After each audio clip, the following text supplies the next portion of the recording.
Bismillahirrahmanirrahim. Assalamualaikum warahmatullahi wabarakatuh. Para mahasiswa yang saya cintai dan saya banggakan, alhamdulillah pada malam ini, malam ya, udah agak hampir larut nih. Oke. Kita bisa berjumpa dalam satu tayangan melanjutkan materi perkuliahan kita. Eh, dan karena minggu minggu sekarang, minggu depan juga saya mestinya ke Palangkaraya itu minggu depan itu, tapi ya kita lihatlah ya. Oke, sebagai pengganti pada jadwal reguler, saya buat tayangan ini dan bagi saudara para mahasiswa yang tidak terkendala untuk gabung, silakan. Bagi yang terkendala, silakan menyimak di YouTube ya, seperti biasa tayangannya saya upload dan silakanlah mencari sudut-sudut free hotspot di kampus kita atau dimanapun untuk menyimaknya. Oke, sejak melewati UTS ya, baik yang ekonomi makro ataupun yang ekonomi pembangunan, saya sudah sampaikan bahwa pembahasan berikutnya adalah MDGs dan SDGs ya. Jadi MDGs itu adalah Millennium Development Goals dan SDGs adalah Sustainable Development Goals. Nah, itu dua konsep itu ya. Jadi MDGs dulu itu merupakan kelanjutan dari IPM yang seringkali saya sampaikan di kelas bahwa IPM itu adalah muara dari pertumbuhan. Paling tidak kita bisa menemukan banyak narasi yang seperti itu. Meskipun tidak semua ekonom menyatakan demikian, apalagi secara eksplisit ya. Jadi mohon diketahui, mohon dipahami bersama bahwa ekonomi itu tetap berada dalam rumpun ilmu sosial.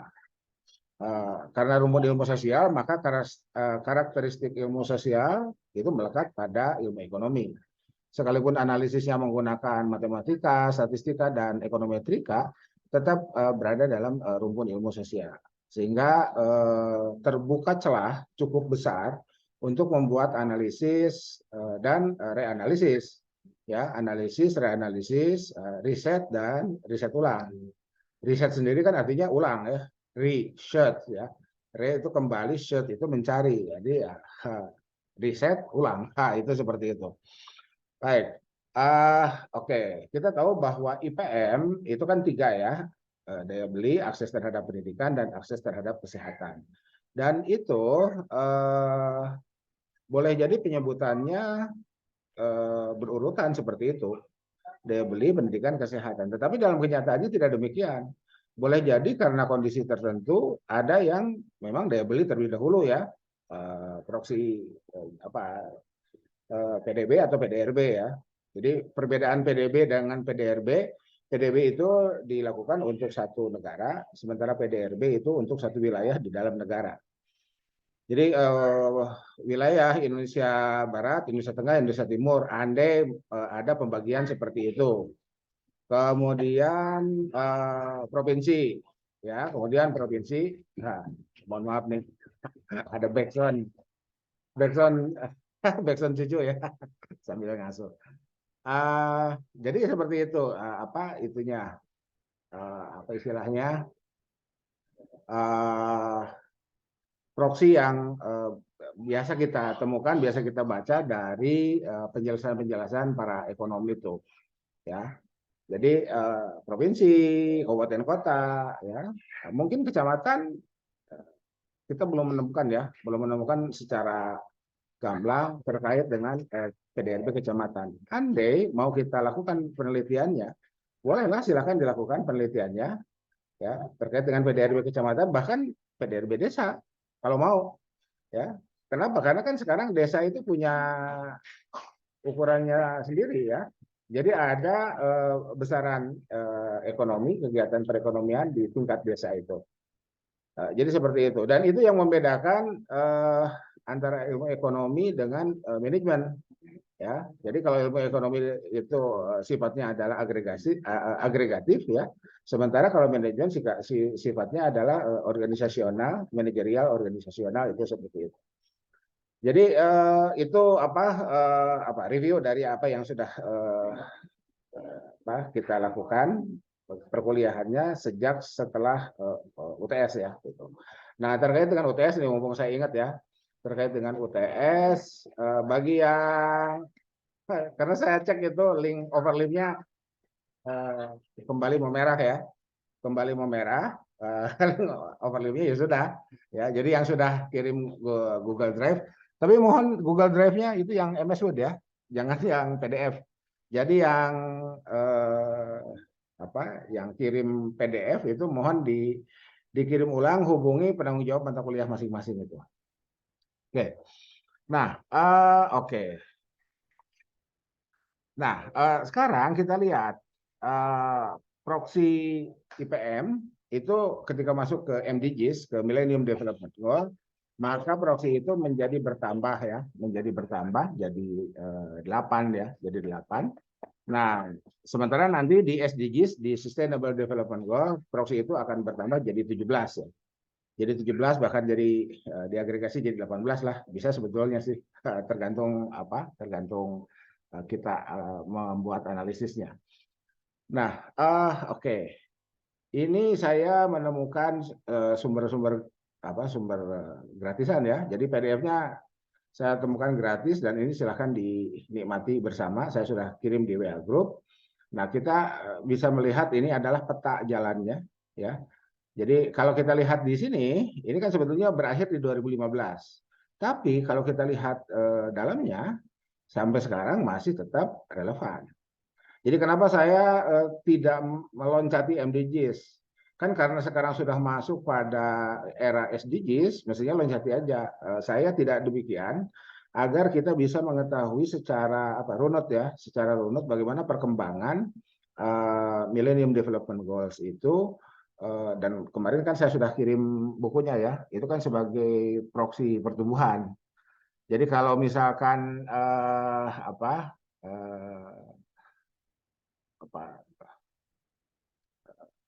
IPM itu sudah dianggap terlalu general, ya meskipun MDGs dan SDGs sendiri kemarin kan kita lihat ada narasi yang kemudian menyatakan terlalu terlalu general juga ya. Jadi kalau misalkan itu dianggap terlalu general, ya silahkan dilakukan proses perinciannya lebih lanjut, dan itu tergantung kebutuhan masing-masing wilayah, Jadi sekarang kan alhamdulillah sudah tidak terdengar rawan pangan ya, tetapi sekarang rawan pangan justru melanda dunia. Dalam jangka pendek aman lah ya, 6 bulan. Kita sering melihat laporan di media massa ya, bahwa 6 bulan ke depan masih aman ya, kira-kira seperti itulah. Tapi kalau tiba-tiba gagal panen, itu ya. Kalau tiba-tiba gagal panen kan tetap kita akan melewati masa-masa sulit ya. Gitu. Eropa itu kan sekarang sudah mulai teriak-teriak tuh ya. Eropa sudah mulai teriak-teriak, dan inflasi pada bidang makanan pangan itu sudah terjadi ya, sudah melanda di banyak negara. Oke, jadi ini kita bisa lihat nih ada 326 halaman. Ini silakan dinikmati ya. Ini silakan dinikmati lah. Ini petanya, ini hasilnya yang sebelah kanan ini. Ini hasilnya yang sebelah kanan, yang sebelah kiri adalah petanya. Kita bisa lihat ini $1 per day ini ya. 15.000 per hari. Sekarang masih banyak. Bahwa tingkat kemiskinan di kita menurun ya. Tapi kan berada sekitar 9%. 9% kali 200 berapa? 70. Oh, itu kan ya, itu masih banyak, itu masih tinggi ya. Itu. Jadi ya tetap kita lihat ya, menanggulangi kemiskinan dan kelaparan, mencapai pendidikan dasar untuk semua.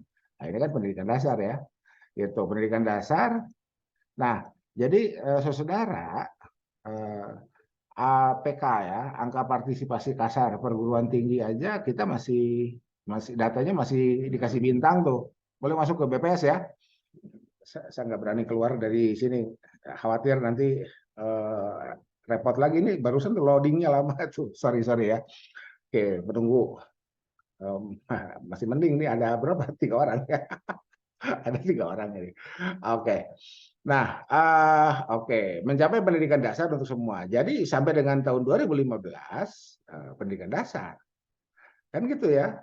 Sementara APM yang masuk pasar tenaga kerja itu SMA itu ya, itu. Jadi ya, ya seperti itulah ya. Jadi ya meskipun juga kan apa di sana sini tetap asimetrik informasi ya. Jadi informasi tidak simetrik itu tetap terjadi lah. Itu juga rambu kita mempelajari ilmu ekonomi ya. Asymmetric information, informasi tidak simetrik, kan apa sindiran Mang Didi ya, sindiran Mang Didi di mana di Komika gitu. Eh, apa Mang Didi kan mengatakan, kan Mang Didi itu mengakunya kan lulusan STM ya. Saya bukan, memang saya siap kerja kan gitu ketika saya lulus STM itu kan begitu ya. Tapi ternyata setelah saya siap kerja pekerjaannya yang nggak ada. Akhirnya jadi kuli bangunan kan gitu di Komika itu ya. Ya itu Komika lah ya. Tapi ya mungkin ada pesan dari situ. Oke, mendorong kesetaraan gender dan pemberdayaan perempuan. Nah ini ya, jadi ini juga ini menjadi persoalan dunia. Ya, tidak hanya Indonesia ya, mendorong kesetaraan gender itu, kemudian menurunkan angka kematian anak. Nah ini kan masih tinggi nih, ya. Nanti kita lihat di sini nih, ya terkait dengan angka kematian anak, kemudian meningkatkan kesehatan ibu. Nah ini ya. Jadi perempuan secara umum, ibu secara khusus, kemudian anak. Nah, itu ya, itu yang menjadi fokus perhatian dunia. Jadi tidak hanya Indonesia, jadi masalah perempuan, human trafficking itu kan kebanyakan perempuan. Dijanjikan bekerja, ternyata setelah datang ditipu kan, itu kan banyak. Sampai sekarang masih masih sering terjadi. Kita baca berita itu ya. Seberapa besar ya memang harus diteliti. Tapi bahwa itu masih menjadi berita, itu yang kemudian kita bisa memahami kenapa ada mendorong kesetaraan gender. Ya, ini sebetulnya eh, apa muncul dari persoalan-persoalan domestik yang tak terselesaikan gitu ya. Nah, ini kalau kita lihat proksinya menghilangkan ketimpangan gender di tingkat pendidikan dasar. Jadi ada ketimpangan gender di tingkat pendidikan dasar. Yang suruh sekolah tinggi anak laki-laki, yang perempuan cukup bisa masak. Itu masih masih apa? Masih menjadi apa semacam apa? Ya, kalau saya menyatakan pandangan hidup itu terlalu naif ya, tetapi itu yang terjadi. Itu yang masih kita apa? Bisa lihat. Belum lagi kita bisa membaca sampai sekarang dan mungkin sampai kapanpun bentuk-bentuk penafsiran kitab suci terkait dengan ketidaksetaraan gender itu. Ayat ar-rijalu qawwamuna 'alan nisa kan itu ditafsirkan secara harfiah ya menjadi timpang. Mau nggak mau diterjemahkan secara harfiah itu timpang. Itu. Jadi padahal kalau kita lihat asbabun nuzul plus hadis-hadis yang terkait dengan itu plus asbabul wurudnya dan lain sebagainya, kita bisa membuat narasi yang bisa mewarnai apa yang sudah menjadi penafsiran mainstream itu. Jadi saudara, kuliah itu konteksnya tidak menyalahkan ya, itu. Jadi kalau kita menemukan ada narasi timpang terkait dengan gender dari teks-teks kitab suci, kita tidak perlu menyalahkan itu. Andai kita tidak setuju, maka dibuatlah narasi yang berbeda warna. Sehingga apa? Produk kajian itu warna-warni, banyak ragam, banyak pilihan. Dan dinamis, dialog itu dinamis. Yang namanya dialog itu harus setara ya. Jadi tidak ada yang mengintimidasi ya satu dengan lain ya, apalagi sambil teriak-teriak tuh. Aduh, gitu ya. Itu. Jadi mohon mohon di apa? Mohon dipahami betul bahwa dalam kajian akademik itu apa? Harus terjadi dialog. Jadi ketika ketika apa? Narasi mainstream sudah muncul, maka itu kemudian tidak harus kalau begitu selesai. Tidak ada lagi kemungkinan untuk dilakukan pembuatan narasi baru dan seterusnya. Nah, itu tidak demikian. ya. Karena apa? Itu tadi dalam kehidupan ini kita selalu menghadapi kondisi informasi tidak simetrik kalau menggunakan sudut pandang ilmu ekonomi. Oke, kita lanjut dulu ya. Menurunkan angka kematian anak. Oke, berikutnya meningkatkan kesehatan ibu. Nah, ini ya. Jadi perempuan secara umum ibu pasti perempuan kan ya, dan anak gitu ya. Kemudian memerangi HIV/AIDS, malaria dan penyakit menular lainnya. Nah, ini ya. Nah, ini kan milenial MDGs itu kan nggak kepikiran bakal ada COVID ya kemarin itu. Meskipun SARS, flu burung itu sudah ada ya. Flu burung itu sudah ada di sini itu, SARS itu. Dan itu kan varian corona sebetulnya. Itu ya. Nah, ini kemudian memastikan kelestarian lingkungan hidup. Nah, ini. Nah, ini yang hampir semua negara di seluruh dunia itu gagal. Ya. Ya, kalau gagal terlalu kasar apa istilahnya ya? Tidak mencapai target lah. Aduh, jadi eufemisme ya. Jadi penghalusan kata. Iya, gagal sebetulnya gitu. Mana buktinya? Ya global warming. Dan global warming terjadi pada saat SDGs. Sekarang, pada saat Sustainable Development Goal, pasca 2015. Nah, sekarang di satu daerah banjir, hujan, ekstrim. Di daerah lain kekeringan, kebakaran, hutan. Nah, itu ya. El Nino, La Nina, dan lain sebagainya. Boleh dicari sumber-sumber sumber-sumber pakar klimatologis yang bisa kita simak bersama penjelasannya. Itu yang kemudian menjadi persoalan ya, yang menjadi persoalan yang dimulai sebelum tahun 2000 dan pada tahun 2000 itulah ditandatangani MDGs ini. Oke, kemudian membangun kemitraan global untuk pembangunan. Nah, ini jadi ada kemitraan global gitu. Jadi kita ini kita memiliki kesadaran bahwa kita hidup berdampingan dengan orang, dengan tetangga kita, dengan yang ada di sebelah kita, yang boleh jadi berbeda. Berbeda dari apa? Berbeda dari apapun, termasuk keyakinan ya. Nah, kemudian apa yang harus kita lakukan bersama? Kita bersepakat untuk hidup berdampingan tanpa harus saling mengganggu. Nah, itu ya. Itu mitra itu kan gitu. Mitra sejajar. Ya, kemitraan global untuk pembangunan secara sejajar kan boleh jadi begitu. Ya. Boleh jadi begitu. Jadi kalau kita lihat rinciannya kan di sini mengembangkan sistem keuangan dan perdagangan yang terbuka, berbasis pertukaran, dapat diprediksi dan tidak diskriminatif. Oh, itu ya.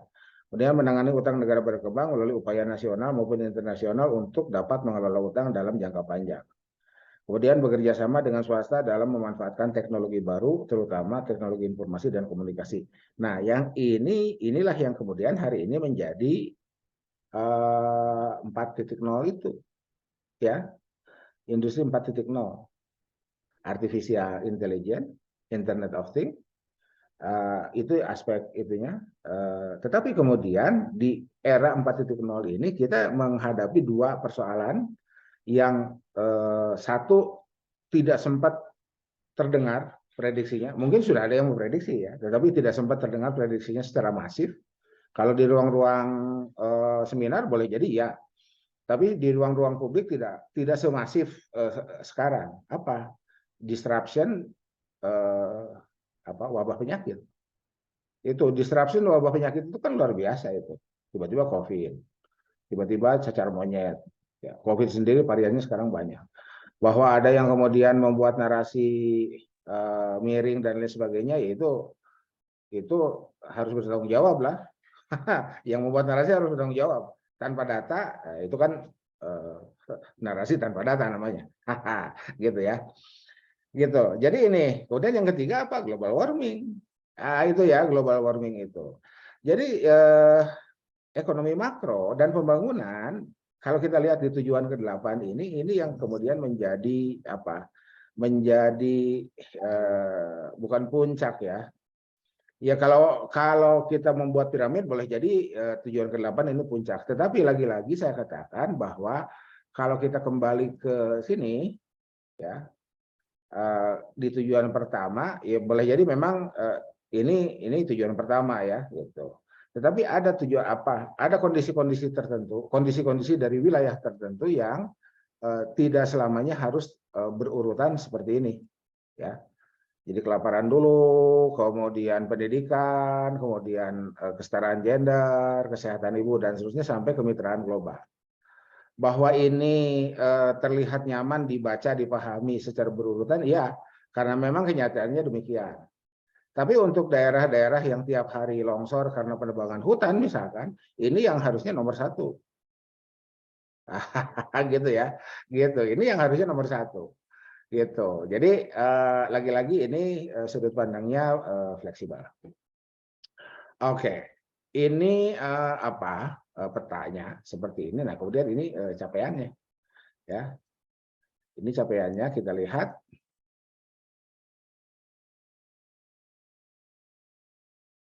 Oke, kita lihat. Ini saya perbesar aja ya.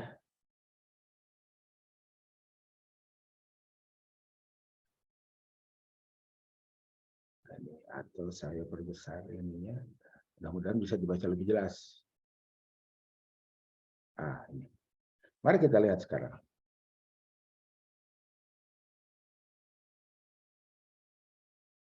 Tuh, kan? Oke, ini 15. Ini 18. 90 itu tahun 90, saudara belum lahir ya. Saudara lahir kan 2000 berapa? 2002 dan 2000 ya. Untuk yang semester 3 2002, untuk yang semester 7 2000 ya. Itu 2003 lah gitu. Nah, ini. Nah, proporsi penduduk hidup di bawah $1 per day lumayan lah, ini turun ya. Tapi kan masih besar. 7,2% tuh. Aduh. Gitu. Oke, kesenjangan. Nah, ini inequality, ini masih tinggi. Ini sempat turun, tapi kan data 1990 ya seperti ini datanya ya, gitu. Ini sekarang ini kan 3, berapa? 3,8 ya ketimpangan itu dan seterusnya. Oke, ya. Ini prevalensi balita kurang gizi. Ya, ini kan akses terhadap sebetulnya akses daya beli dan akses terhadap kesehatan. Kan kurang gizi itu kan berarti tidak memiliki asupan yang sehat, kan begitu. Kita bisa membuat narasinya seperti itu. Oke, ya. Dan proporsi penduduk yang berada di bawah garis konsumsi minimum masih sangat tinggi. Oke. Nah, ini yang kedua. Nah, ini APM tuh kan. APM. Oh, ya. Jadi kan kalau 88,7, 100 dikurangi 88,7 berapa?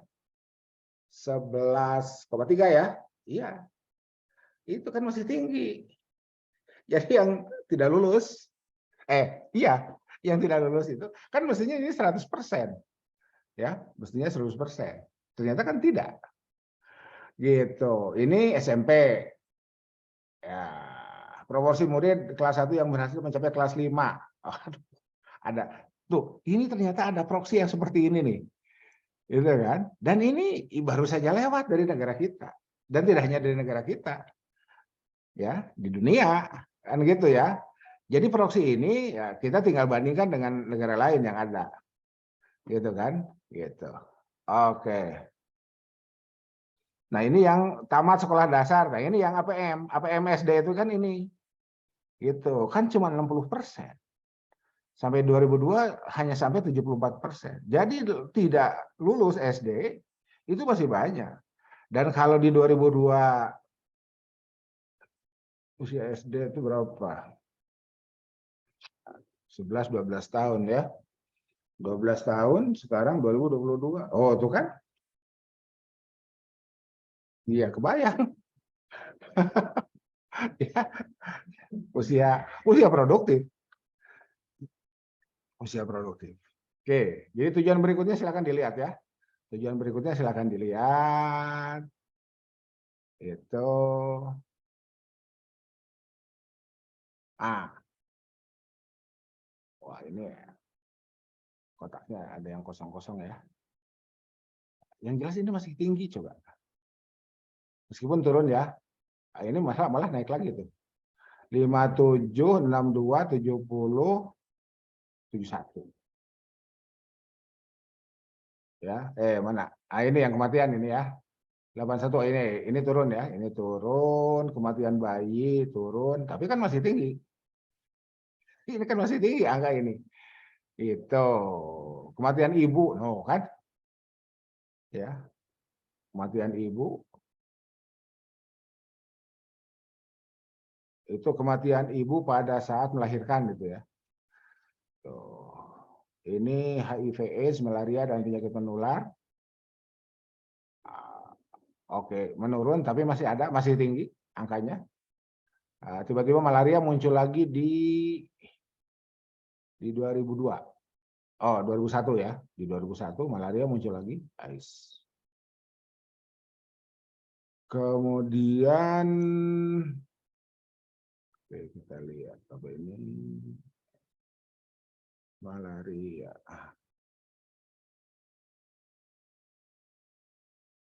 Ini ya. Ini kan menjadi proksi itu. Tidur menggunakan kelambu yang direndam insektisida. Gitu ya. Itu menjadi muncul lagi karena muncul lagi malaria. TBC. Nah, TBC muncul lagi di 1998. Ya, TBC muncul lagi di 1998. Bahkan kalau yang ini ya, yang nomor 24-nya sampai 2002. Jadi, iya seperti ini. Ya. Memastikan kelestarian lingkungan hidup. Proporsi luas lahan yang tertutup hutan. Turun. Tuh. Gitu ya. Hutan luas kawasan lindung. Oke. Kotak-kotak lainnya ini kan belum lengkap nih. Oke. Energi yang dipakai. Ya, energi yang dipakai ini kan proksinya positif terhadap pertumbuhan ekonomi. Tapi apakah ini melahirkan? Nah, ini emisi gas buang tidak? Itu. Kalau melahirkan emisi gas buang CO2, bahkan kalau knalpot, asap knalpot itu kan CO, ya. Pembakaran tidak sempurna. Itu. Oke, konsumsi zat perusak ozon. Oke, sampai dengan 1998 ini naik, tapi kemudian turun dan kesini tidak ada data. Nah ini turun ya 666, 59, 524 itu. Oke. Nah ini proporsi penduduk dengan akses terhadap sumber air minum yang terlindungi dan berkelanjutan. Nah, ini naik ya, ini naik. Oke.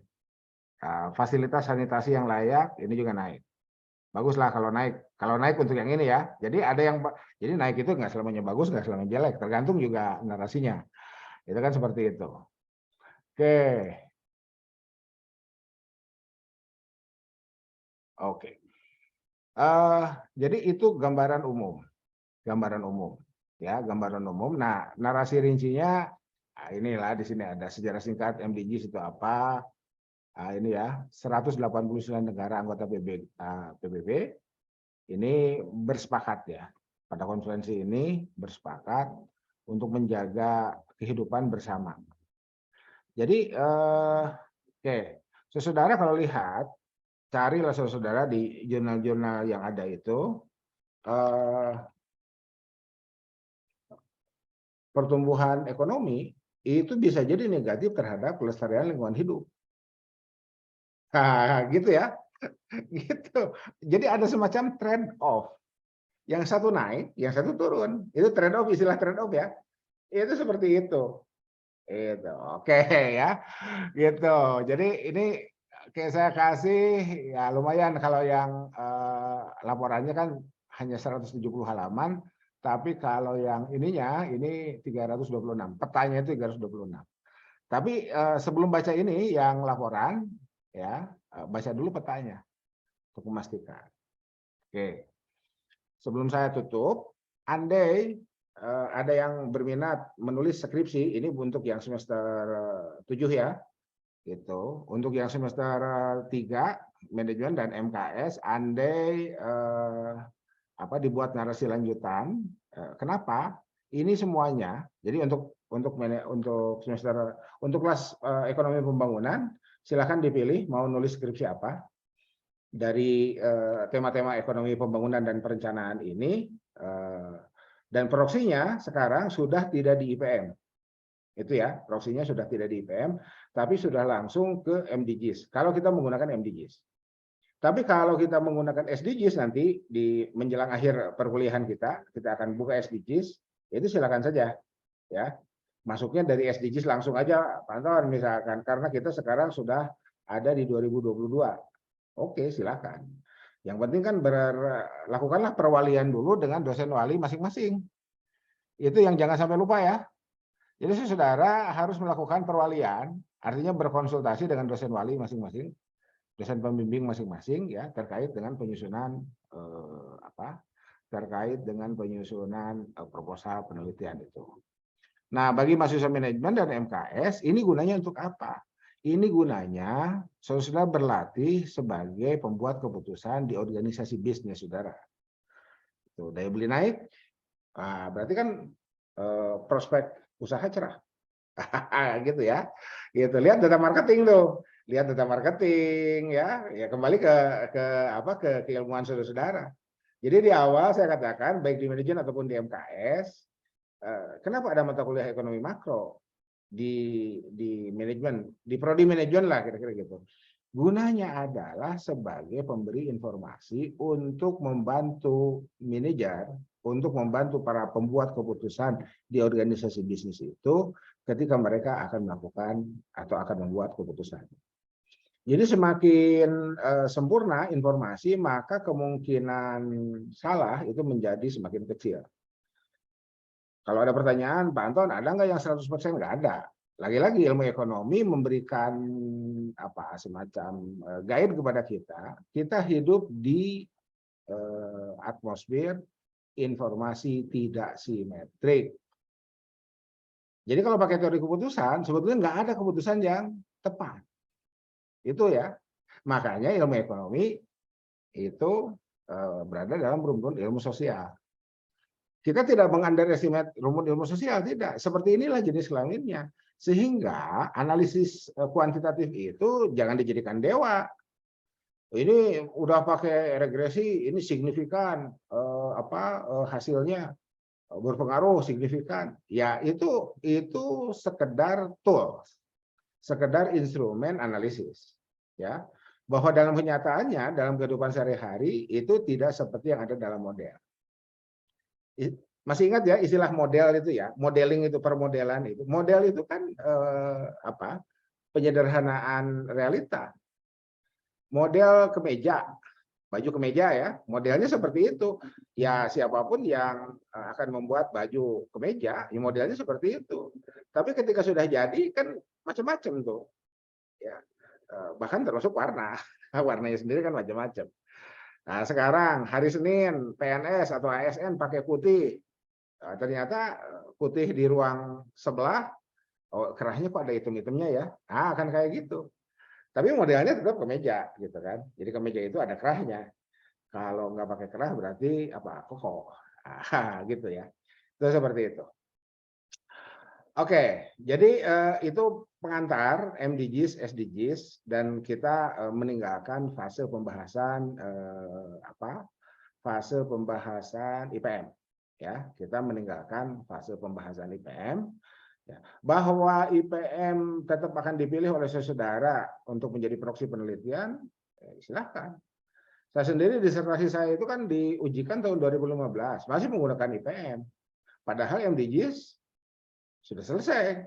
Ya sudah tahun akhir MDGs. Saya tidak menggunakan MDGs di disertasi saya itu. Saya tetap masih menggunakan IPM. Kenapa saya pilih IPM? Karena data yang tersedia itu menjadi tepat ketika diproksikan untuk IPM itu. Nah, gitu. Oke. Terakhir, nah ini saya ingin memperkenalkan dulu. Ini memperkenalkan aja ya. Ini hipotesis Kuznets versus hipotesis zakat. Gitu ya. Tuh, hipotesis Kuznets. Apa hipotesis Kuznets itu? Nah, ini ya. Tuh. Jadi saya cukup tampilkan gambar lah ya. Hipotesis Kuznets itu seperti ini. Bahwa pertumbuhan ekonomi pada awalnya ini garis pertumbuhan ekonomi ya, ke sini ya. Ekonomi tumbuh, ketimpangan naik.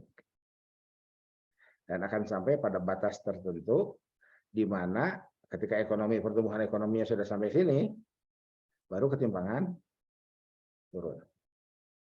Nah, gitu ya. Tuh. Ini sepintas saja dulu. Nah, berikutnya ini hipotesis zakat. Hipotesis zakat itu kalau pertumbuhan ekonomi naik, maka ketimpangan akan langsung turun. Itu. Kenapa? Karena asumsikan saja kita memilih proksi income per kapita untuk pertumbuhan ekonomi, maka akan orang-orang yang masuk ke dalam kelompok muzaki itu akan bertambah. Gitu. Sehingga pada saat zakat dibayarkan, ini ketimpangan turun. Nah, gitu ya. Jadi pertumbuhan ekonomi sejak awal ini akan menurunkan ketimpangan. Gitu. Sehingga tempo hari saya sempat mengatakan dan meminta saudara mengunduh buku guru saya, Profesor Arif Ansori, di Google Books-nya kan gratis ya, 0 rupiah itu kan gratis. Itu. Jadi pertumbuhan itu harus berbasis distribusi. Kalau pertumbuhan berbasis distribusi, nah substansinya itu sama dengan hipotesis zakat yang berkontestatif dengan hipotesis Kuznets. Gitu. Jadi tumbuh dulu, ketika tumbuh ketimpangan naik kan. Meskipun dalam kenyataannya ini boleh jadi ya. Dalam kenyataannya kita ini berada di sini. Kan gitu. Ya. Gitu ya. Saudara kuliah kerja. Ya, lulus, anggap saja demikian. Setelah kerja dapat income kan? Betul nggak? Dapat gaji lah, ya, dapat take home pay lah, kira-kira gitu ya. Itu. Nah, dari 100 angkatan kerja misalnya, kan yang langsung dapat pekerjaan itu kan hanya beberapa. Nggak semuanya misalkan ada 100 orang lulusan maka 100-nya jadi ASN, kan nggak begitu. Kalau kemudian kita ASN dijadikan contoh. Dari 100 paling 2, 3, selebihnya pada saat itu ya mutar otak. Gimana caranya agar kita tidak menjadi pengangguran terbuka, tingkat pengangguran terbuka. Tidak menaikkan tingkat pengangguran terbuka atau pengangguran terselubung. Itu ya. Is okay, nggak apa-apa. Yang penting kebutuhan pokok kita terpenuhi lah, paling tidak seperti itu ya. Nah, itu.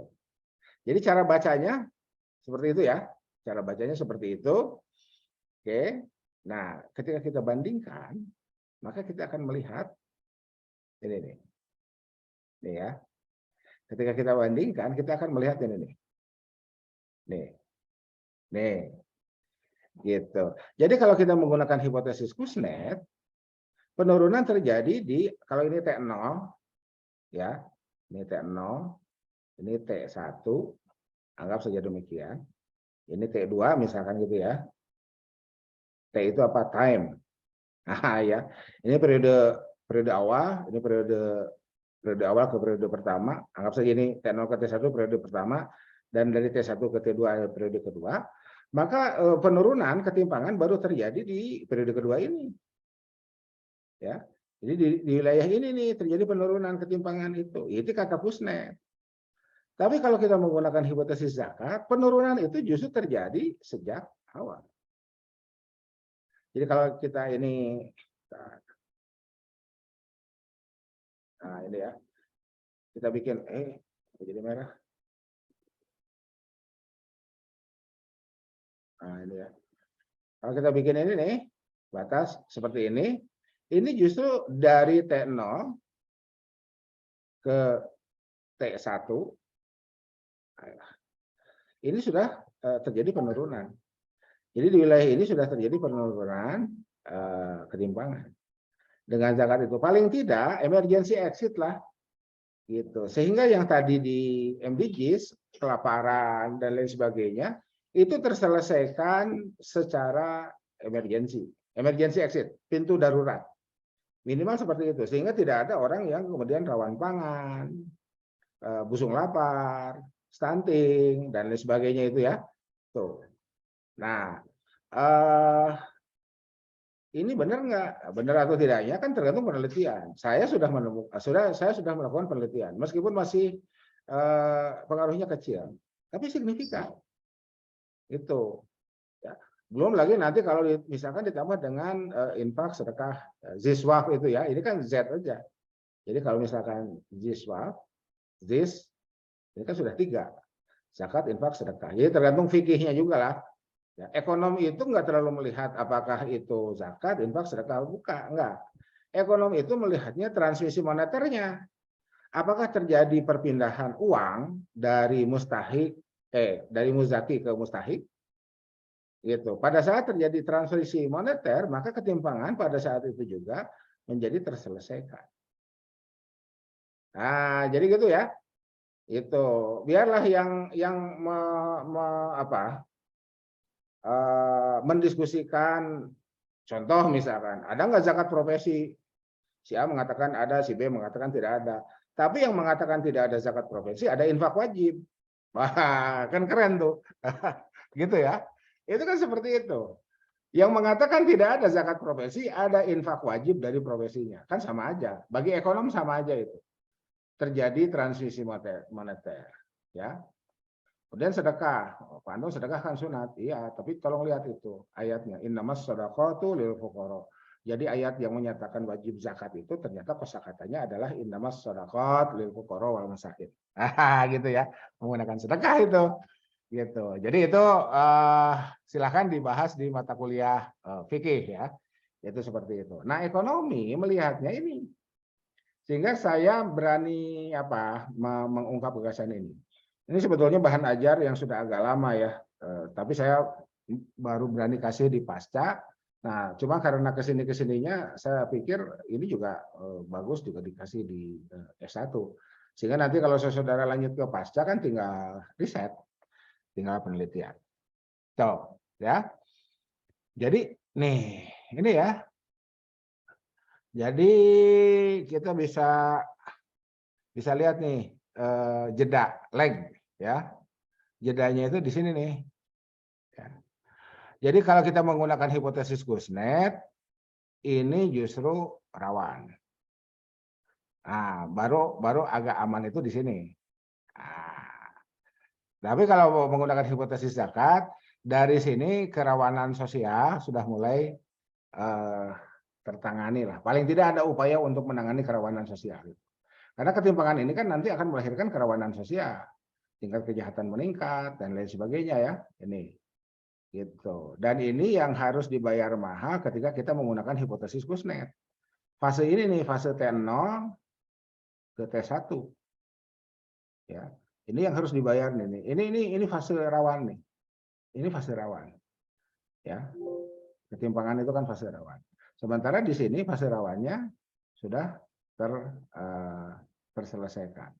Jadi mari kita gunakan hipotesis zakat untuk menutupi fase rawan hipotesis Kuznets. Nah, kesimpulannya begitu. Sehingga MDGs nomor 1 atau SDGs nomor 1 dan nomor 2 ya, zero poverty, zero hunger, ya, kemiskinan dan kelaparan itu dibedakan itu ya, di SDGs dibedakan itu, kemiskinan dan kelaparan itu dibedakan. Itu ya, itu bisa tertangani. Oke.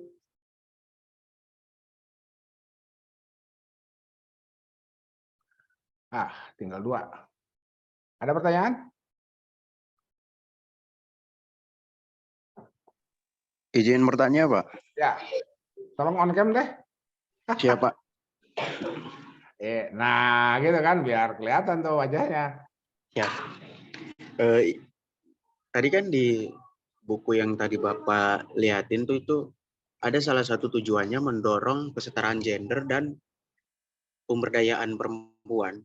Nah, sebenarnya pertanyaannya tuh Pak, seurgent apa kesetaraan gender sampai bisa menjadi salah satu tujuan dari Millennium Development Goals tadi, Pak. Oke. Juga pertanyaan keduanya. Satu dulu. Oke. Oh iya, Pak. Jadi begini, saudara, di seluruh dunia ketimpangan gender, ya. Jadi kaum perempuan itu dianggap kelas 2. Itu ya. Apakah itu ada dalam bingkai budaya, ada dalam bingkai agama, ada dalam bingkai apapun, itu seperti itu. Kenyataannya seperti itu.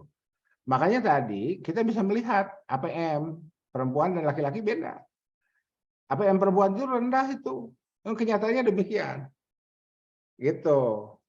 Jadi kalau misalkan dalam satu keluarga ada anak laki-laki dan anak perempuan, sementara di keluarga itu hanya bisa membiayai sekolah bagi seorang anak, kalau 2 itu tidak bisa, yang disekolahkan yang laki-laki.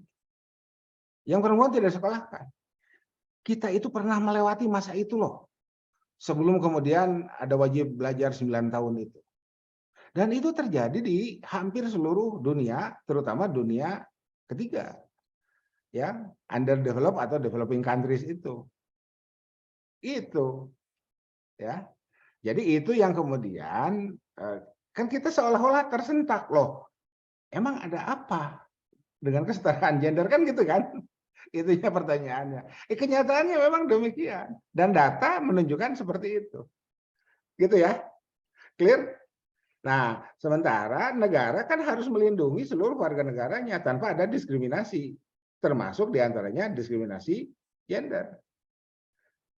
Gitu. Oke, itu ya. Itu mudah-mudahan tidak puas dan tadi jawaban yang lain. Silakan yang kedua. Yang kedua, itu kan dari tujuan-tujuan yang tadi ada di buku itu, Pak.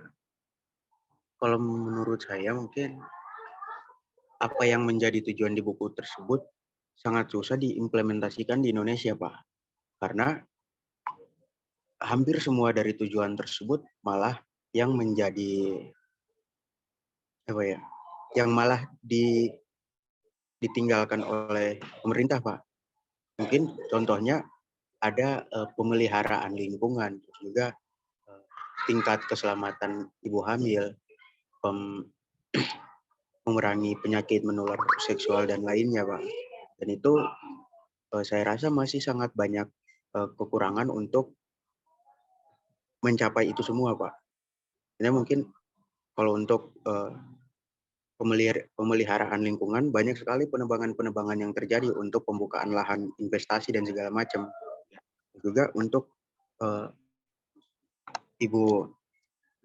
angka kematian ibu hamil itu masih sangat besar dikarenakan fasilitas kesehatan yang kurang memadai jika dibandingkan dengan jumlah wilayah atau desa dan kelurahan yang ada, Pak. Oke. Terima kasih, Pak. Oke, keren pertanyaannya. Jadi begini, kita ambil contoh satu persatu, ya. Kita ambil contoh satu persatu. Mari kita masuk ke disertasi saya aja deh. Ya, biar saya itu kan data saya ya. Gitu. Meskipun datanya lama, tapi dilakukan penelitiannya pada saat MDGs.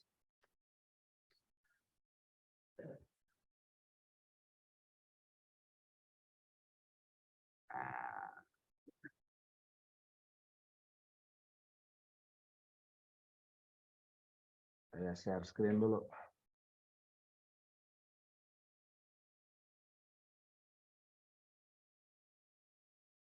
Oke, mana? Nah, ini ya.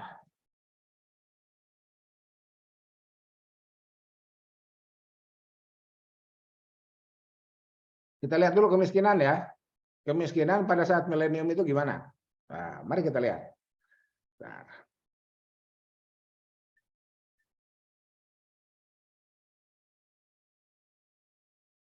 Oke. Mari kita lihat kemiskinan di negara kita.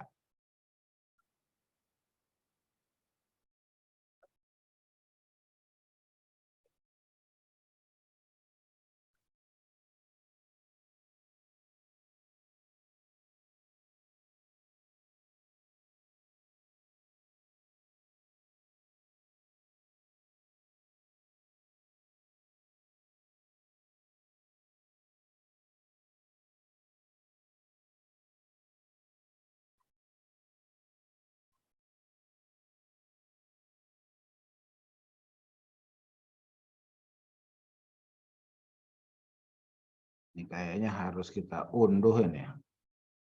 Nah, kita unduh aja ya. File. Download.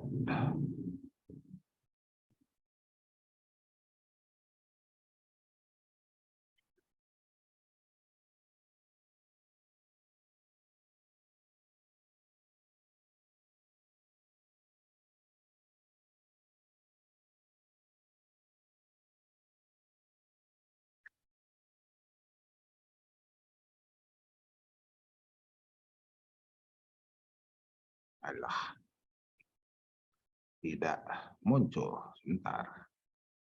Oke, mari kita turun sambil menunggu itu bisa diunduh. Oh, malah nggak bisa dibuka. Nah.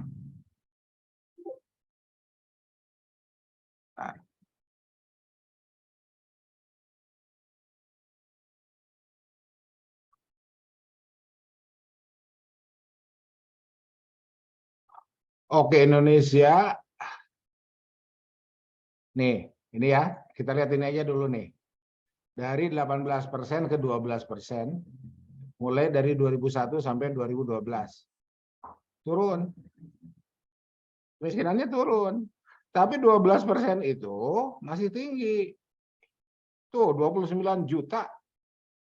Jadi yang Anda katakan itu benar. Masih banyak, ya. Tapi lajunya turun.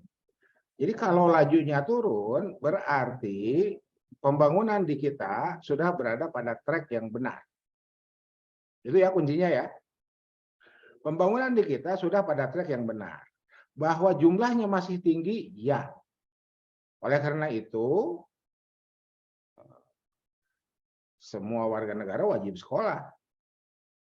Kan gitu ya. Di antara tujuan sekolah adalah memperbaiki nasib kan, memperbaiki kualitas kehidupan. Kan gitu.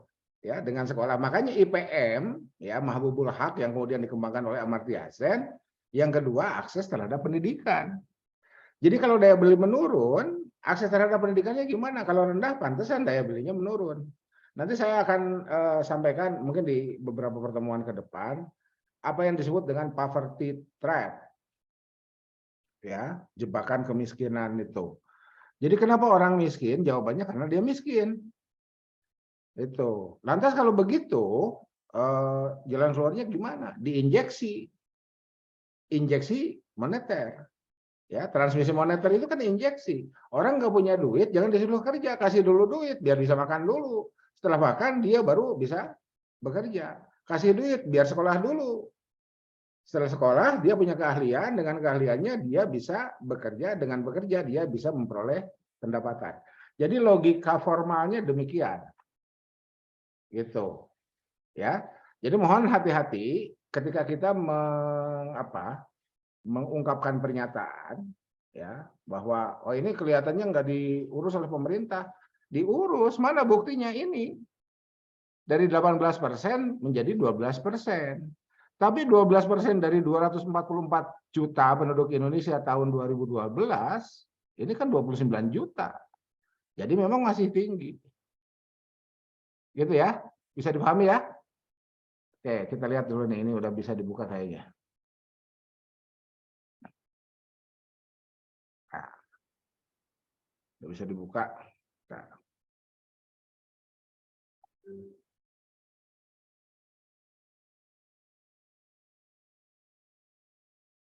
Oke, sambil nunggu ini buka. Saudara, sekarang penebangan hutan, itu tadi yang saya katakan. Pertumbuhan ekonomi jangka pendek itu trade off dengan pelestarian atau kualitas lingkungan hidup. Kita terpaksa harus nebang hutan. Untuk apa? Kita ganti dengan sawit. Itu hutan Sumatera itu kan sekian juta hektar itu berubah dari hutan hujan tropis, itu istilah ya, istilah bio keanekaragaman hayati itu, hutan hujan tropis Indonesia kan sangat luas. Kalau lah nggak bisa dikatakan terbesar di dunia ya. Hutan hujan tropisnya itu kan Amazon tuh yang terbesar itu. Nah, Amazon sendiri sekarang rusak. Ya, oke, mari kita lihat.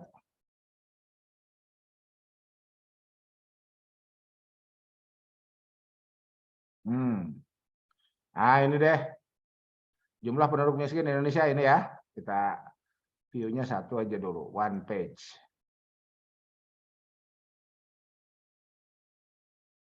Nah, ini ya. Nih, trennya turun. Kalau turun berarti benar. Negara kita itu sudah benar. Gitu ya. Karena apa? Karena trennya turun. Bahwa ini melandai sedikit ya menurunkan 0,0001 aja itu berdarah-darah itu.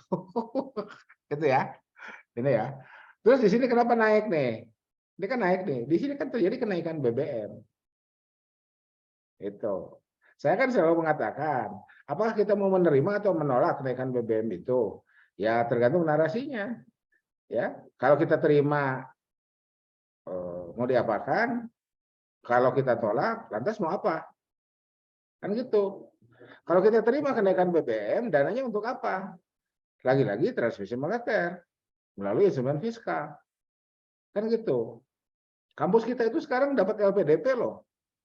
LPDP 20 orang, S3 itu. Satu orangnya misalkan berapa? 300 juta gitu kan berapa? 6 miliar itu. Dari mana?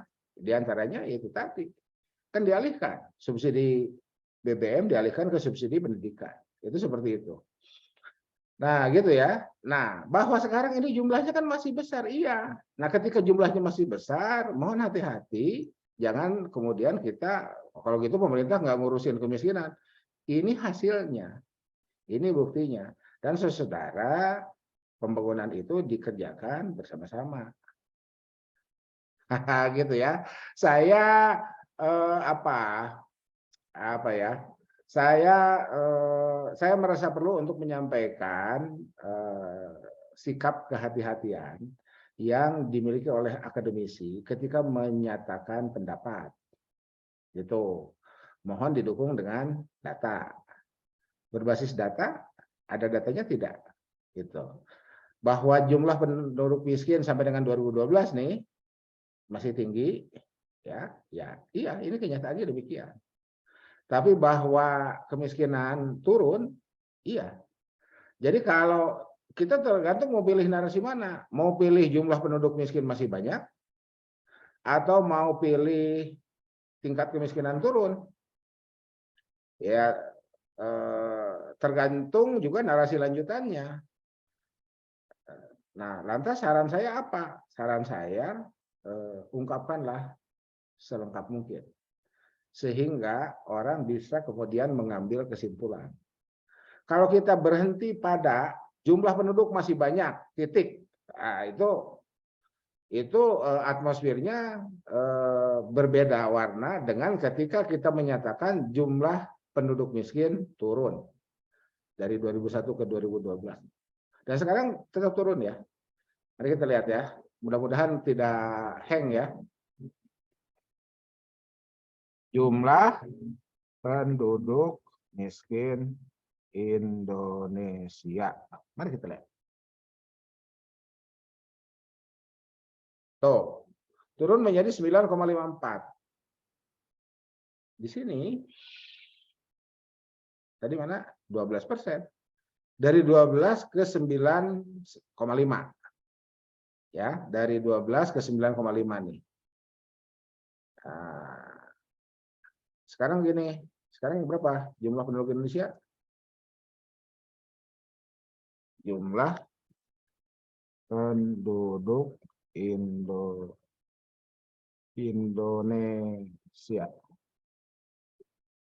276. Coba hitung 9,54% dari 276 berapa?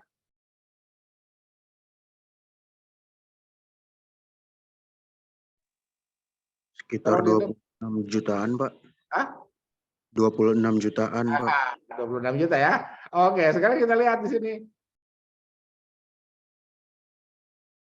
Sekarang kita lihat di sini. Itu 26 juta. Sekarang kita lihat di sini.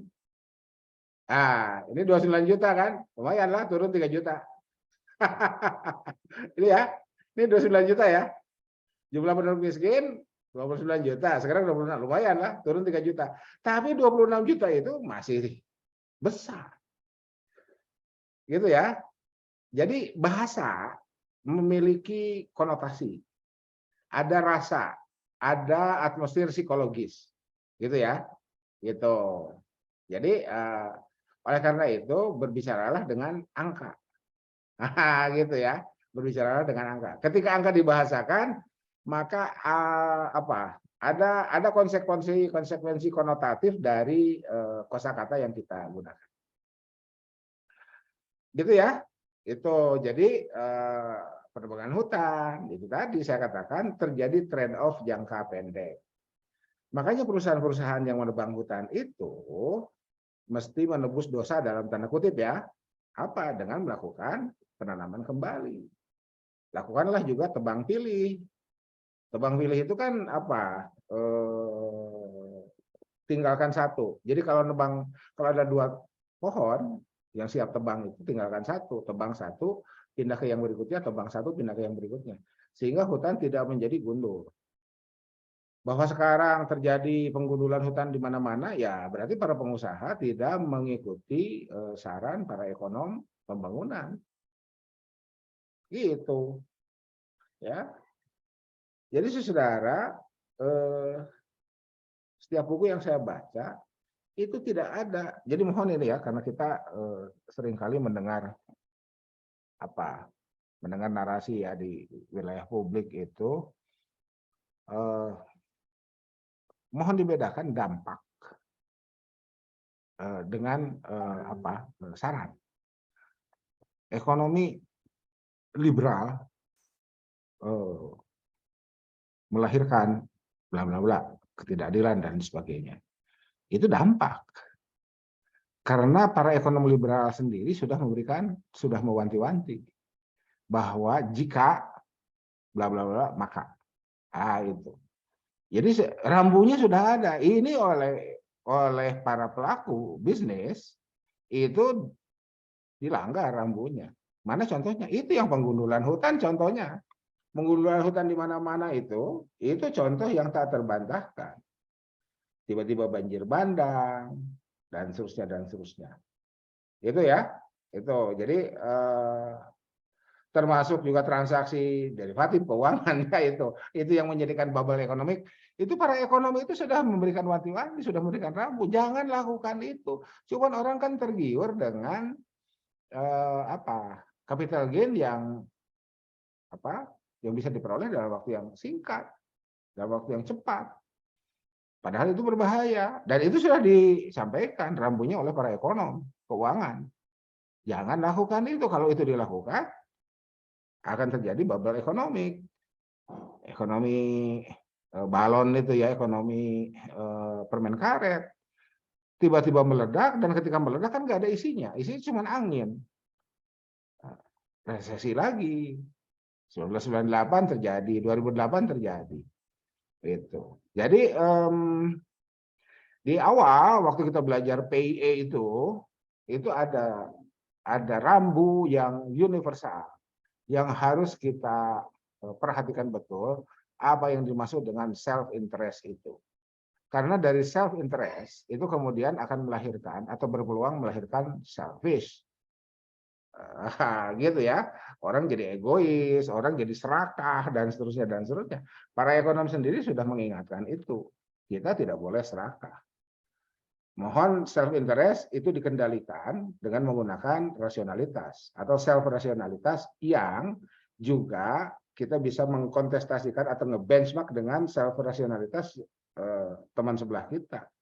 Kita punya self interest, teman sebelah kita juga punya self interest. Gitu. Gitu ya.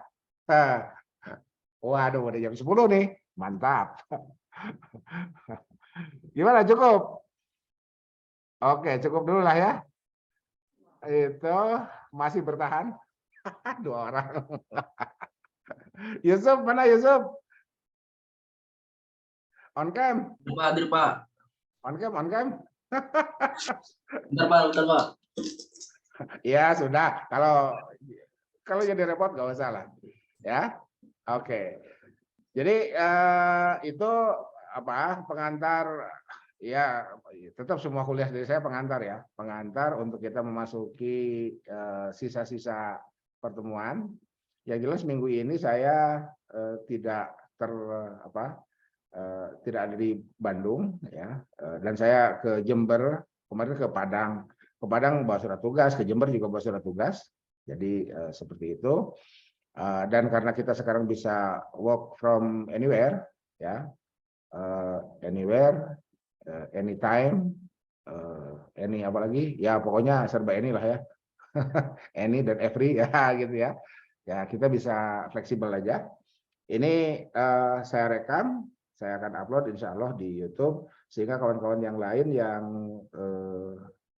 tidak bisa hadir, ya karena kan terlalu malam, nggak bagus juga ya kuliah jam segini itu. Tapi daripada ngelamun di kamar kosannya masing-masing kan mendingan kuliah. Oke, saya pikir cukup ya. Tetap semangat. Yusuf, ada pertanyaan? Cukup? Pak, cukup. Ya? Oke, cukup. Oke, kalau udah cukup, kita tutup dengan subhanakallahumma wa bihamdika asyhadu an la ilaha illa anta astaghfiruka wa atubu ilaik. Billahi taufiq wal hidayah, billahi bisabilil haq, nasrun minallah wa dzun qarib wa basyiril mu'minin wallahu muwaffiq ila aqwamit thoriq. Tetap semangat. Assalamualaikum warahmatullahi wabarakatuh. Makasih, Pak. Ya, sama-sama.